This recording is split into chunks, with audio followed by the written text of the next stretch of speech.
Hi, I'm Tiffani Faison, the chef and owner of Tiger Mama and Sweet Cheeks in Boston. We're here doing a workshop today for Plenty, 11 Spoonfuls Culinary Nutrition Program.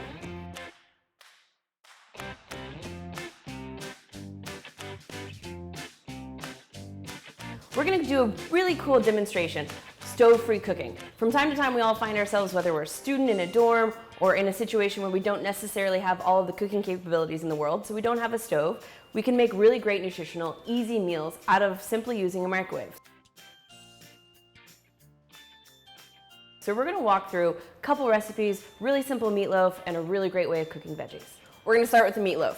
So this is just about 1.5 pounds of ground beef. If you're just using a little bit of Italian seasoning, you can easily get this at just a packet at the grocery, no problem. We're really looking at dried oregano, a little bit of basil, there's some garlic powder and some onion powder in here. It's all done for you. I would say a really generous tablespoon for this for about 1.5 pounds of ground beef.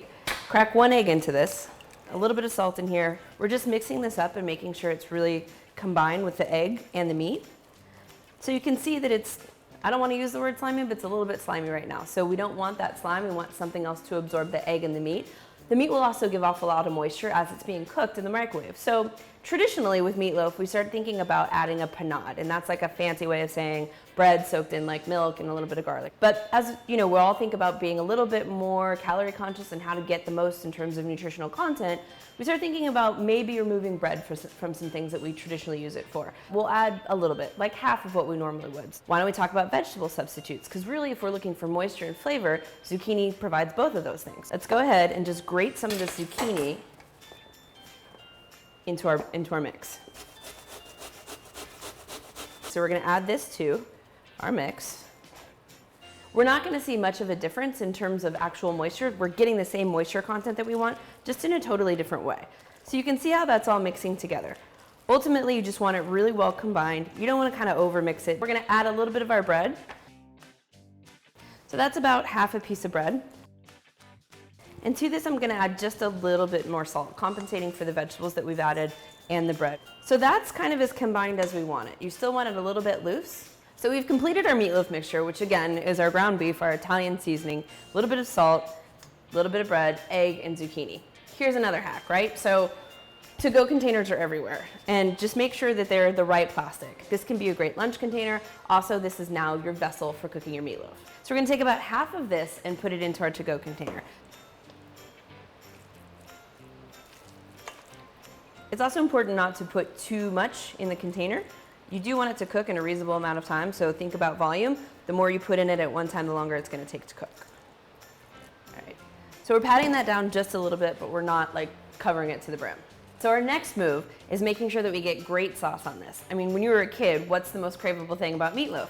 That really great ketchup layer on top. So again, we're looking to remove a little bit of the sugar and the just general carbohydrate. This is just pasta sauce. So you can take a little bit, and also fairly easily accessible, pretty easy to get at the store. Okay, so we're just gonna spread that on top.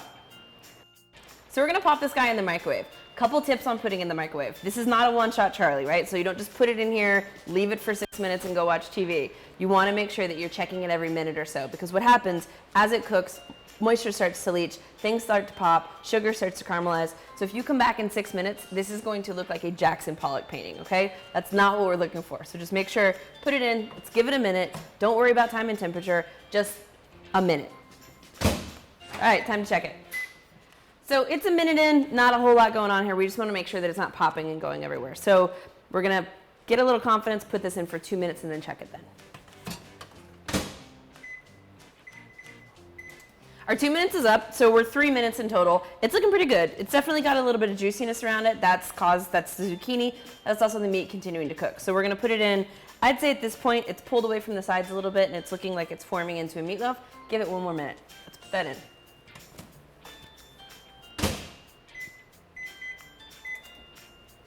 While that's cooking, we're going to start talking about our vegetables. So again, in the microwave, pretty easy. We're taking green beans or haricot vert, whatever you want to call them. There's a lot of really beautiful beans that are at markets right now. If you just want to grab them, a pound, less than a pound, these stay really great. So we're going to take these beans and throw them in our little Ziploc container. So, I don't know, a handful, or we could put them all in. So a little bit of salt in here. I'm going to take a little bit of olive oil and pour it in. This could also be butter if you want it to be butter. But again, in keeping with trying to treat ourselves a little bit better, olive oil, okay? So I'm gonna add tomatoes to these in a second, but I'm gonna get the beans cooking because it's gonna take a lot less time for the tomatoes to cook. We just want those to leach a little bit and create a little bit of sauce and sweetness for the beans, all right? So beans, zip it up. Let's check on our meatloaf. So our meatloaf is pretty done. There's a good amount of liquid around it, and that's completely fine. You can drain out a little bit, or you can also keep that and just make sure that you work it in. So we're gonna put this to the side for now and focus on our vegetables. Again, we're talking about our beans. So we have our beans in the bag. We're gonna just zip up that bag. The air, the fat, and the moisture of the beans, that's what's gonna make this cook and cook really, really well. Again, I'm gonna start at 1 minute for this and let it go. You wanna take it out. We're gonna remove some of this steam. Be careful, because it's hot. But we wanna just kind of get that bag down a little bit. All right, to that, we're gonna add some of our tomatoes. So we're just gonna keep that bag open and cut a few tomatoes. So this is gonna add a little bit of sweetness, also a little bit of acid, and create almost like a saucy green bean, right? So it's kind of an elegant side dish made in a plastic bag. We're gonna add a little bit more salt. It's pretty important that you do add salt along the way. We're gonna zip it back up.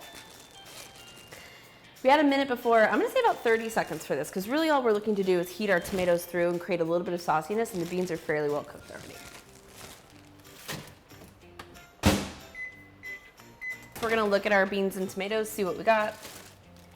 You can tell that it's starting to cook a little bit, but it's not as saucy as I wanted. Another 30 seconds, we'll see how it goes.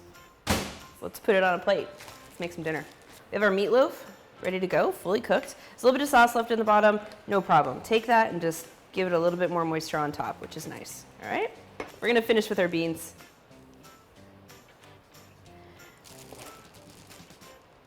And tomatoes. All right, so we've got our meatloaf, we've got our beautiful tomatoes and our beans.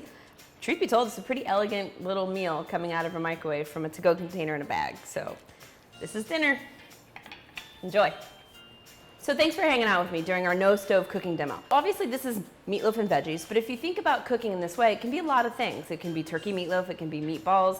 You can cook your scrambled eggs in the microwave. So don't feel limited. If you don't have a stovetop and you do have a microwave, think about the resources that you do have. There's incredible things that can be done in just one simple way of cooking.